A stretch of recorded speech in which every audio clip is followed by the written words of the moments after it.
নমস্কার বন্ধুরা, আমার নাম রাতুল মজুমদার। আমার বাড়ি জলপাইগুড়ি। আমি সচরাচর এরকম ভিডিও বানাই না বা গল্প বলি না। আমি লিখতে অতটা স্বাচ্ছন্দ্য বোধ করি যতটা বলতে স্বাচ্ছন্দ্য বোধ করি না। কারণ অ্যাকচুয়ালি আমার স্কিল নেই, আমি কী করে বলবো, কী করে প্রেজেন্টেশন করব। কিন্তু আজকে বাধ্য হলাম আমি একটা গল্প আপনাদের সাথে শেয়ার করার জন্য। গল্পটা বর্তমান রাজনৈতিক পটভূমিতে অত্যন্ত গুরুত্বপূর্ণ। আমি চাই এই গল্পটা অনেকের বোঝা উচিত, যারা নিজেকে নেতা বা সমাজকর্মী বা নিজেকে রিপ্রেজেন্ট করে পাবলিকের সামনে, তাদেরকে এই গল্পটা অন্তত মন দিয়ে শোনা দরকার। গল্পটার নাম দিয়েছি আমি অহংকার।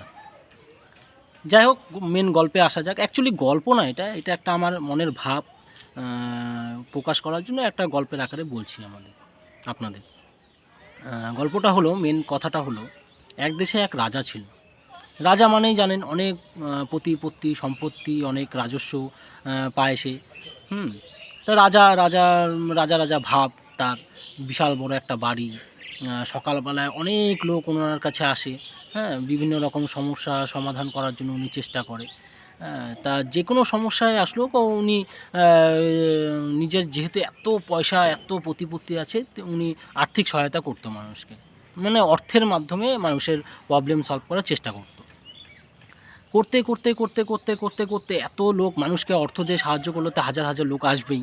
অর্থ এমন একটা জিনিস, সে অর্থ মানুষকে একটা সবথেকে পাওয়ারফুল ম্যাগনেট যদি বলতে পারেন, সেটা হচ্ছে অর্থ। বর্তমান সমাজে অর্থ মানুষকে কিন্তু টাইনে নিয়ে আসে। আপনার আইডিওলজি কেউ, আপনার আদর্শ কেউ দেখতে যায় না, আপনার কতটা অর্থ আছে তার পিছনে কিন্তু মানুষ খুব ছুটে। তাই ওনার কাছে প্রচুর লোক আসে।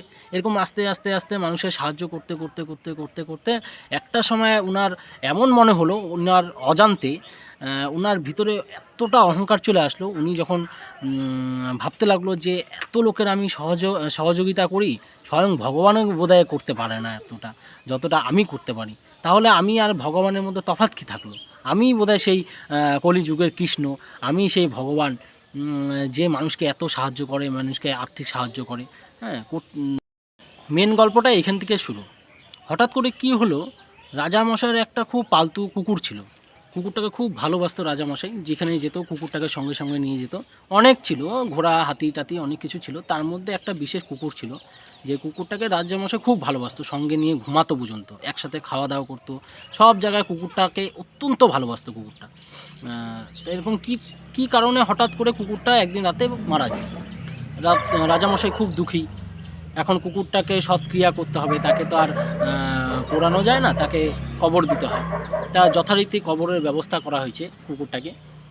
যেদিন কুকুরটাকে কবর দেওয়া হবে, সেদিনকার ওই গ্রামে এমন একটা প্রাণী নেই, এমন একটা মানুষ বাকি নেই যে ওই কবরে আসেনি। তাকে রাজাকে সমবেদনা জানানোর জন্য, রাজার পাশে থাকার জন্য, সেই দুঃখটাকে ঘোচানোর জন্য এমন একটা লোক, এমন একটা মানুষ, ছোট থেকে বড় সবাই ওই কবরে গিয়েছিল, এমনকি রাজামশাই সমব্যথী জানিয়েছিল, এমনকি ফুল টুল দিয়ে কুকুরটাকে হচ্ছে শেষ বিদায় জানিয়েছিল। তার রাজামশাই এত হাজার দুঃখের মধ্যেও কোথাও না একটা আত্ম অহংকার বা ভালো লাগার একটা জিনিস তৈরি হয়েছে, যে আমাকে এত মানুষ ভালোবাসে, এত সমর্থন, এত কিছু। যাই হোক, কুকুরটা মারা গেছে তো ভালোই হয়েছে, আমি জানতে পারলাম যে এত লোকে আমাকে ভালোবাসে। তো হঠাৎ কী হলো, কালের নিয়ম, কী হলো, রাজামশাই একদিন নিজে অসুস্থ হলো। অসুস্থ হওয়ার পরেই কিছুজন আসলো, আইসে ওরকম করে দেখাশোনা করে মানুষ, যেরকম রাজামশাই সমর্থন, সেরকম করে সবাই ভগবানের কাছে প্রার্থনা করে। হঠাৎ করে রাজামশাই অসুস্থ থাকতে থাকতে মারা গেল। মারা যাওয়ার পরে হলো ঘটনাটা, বিশ্বাস করবেন, সেদিনকার একটা লোক রাজামশাইয়ের শেষকৃত্যে যাওয়ার জন্য ছিল না। রাজামশাইয়ের এত পয়সা, এত টাকা, এত সম্পত্তি থাকা সত্ত্বেও রাজামশাইকে কোথায় পোড়ানো হবে, কে কী নিয়ে আসবে না নিয়ে আসবে, এটা বিভিন্ন তর্ক। রাজামশাইয়ের শেষকৃত্যটা পূর্ণ হয়নি। কারণটা কি জানেন? কারণ আপনার আশেপাশে আপনার সমর্থনরা যারা ছিল, যাদেরকে দেখে আপনি অহংকারে নিজেকে ভগবান ভাবতে বসেছিলেন, তারা আজকে ভালো করেই জানে যে লোকটা মারা গেছে এই লোকটার থেকে আর পয়সা পাওয়া যাবে না, এই লোকটার থেকে আর আর্থিক সাহায্য পাওয়া যাবে না, তাই এর শেষকৃত্যে গিয়ে কী লাভ? তাই অহংকার করে কোনো লাভ নেই। খালি হাতে আসছেন, খালি হাতেই যাবেন। আর্থিক সাহায্য করে মানুষের সমর্থন পাওয়া যায়, ভালোবাসা পাওয়া যায় না। মানুষের ভালোবাসা পেতে গেলে আগে নিজের মধ্যে একটা আদর্শ নিয়ে আসেন, নিত্য নিয়ে আসেন। আপনি যে আইডিওলজিতে বিশ্বাস করেন, একটা আইডিওলজি ধরে চলেন, একটা আদর্শ নীতি নিয়ে চলেন। কারণ মানুষের মৃত্যু কালের নিয়মে হবেই।